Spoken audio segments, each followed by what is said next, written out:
বিসমিল্লাহির রহমানির রহিম। আমরা এই জায়গাটা দাঁড়িয়ে আছি, এইটা হলো আমাদের পিছনে গারে সুর, অর্থাৎ যেটাকে নবী সাল্লাল্লাহু আলাইহি ওয়াসাল্লাম হিজরতের সময় যেই পাহাড়ে ৩ দিন অবস্থান করেছিলেন, এইটা সেই পাহাড়। আহ তার সঙ্গে ছিলেন আবু বকর রাদিয়াল্লাহু তাআলা আনহু সহ। আল্লাহর নির্দেশে তিনি হিজরত করে মদিনায় যাওয়ার সময় এই পাহাড়ে নবী সাল্লাল্লাহু আলাইহি ওয়াসাল্লাম ৩ দিন অবস্থান করেছিলেন।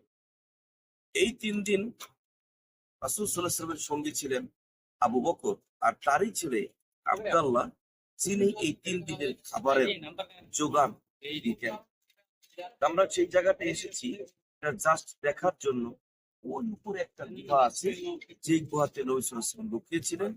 কাফেররা যদিও তার পিছু নিয়েছিল তাকে ধরার জন্য, তাকে আক্রমণের জন্য, নবী সাল্লাল্লাহু আলাইহি ওয়াসাল্লাম একটা মাস্টার মাইন্ড তিনি করেছিলেন যে আমরা যখন মক্কা থেকে রওনা দেব তখন আব্দুল্লাহকে বলেছিলেন যে তুমি তোমার মেষপাল আমাদের পিছনে পিছনে নিয়ে আসবে, যাতে করে আমাদের পায়ের চিহ্নগুলো যেন কাফেররা বুঝতে না পারে যে কোন রোড দিয়ে আমরা কোথায় গিয়েছি।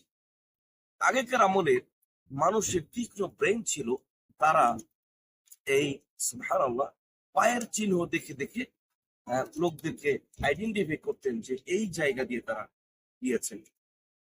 এখান থেকে শিক্ষণীয় বিষয় হলো যে কোনো কাজ করার আগে একটা মাস্টার প্ল্যান প্রোগ্রাম ফাইনালাইজ করে তারপরে ওদিকে রওনা দেওয়াটা, এটা মুখের আরেকটা গুণ হিসাবে নবী সাল্লাল্লাহু আলাইহি ওয়াসাল্লাম আমাদের জন্য শিখিয়ে গিয়েছে।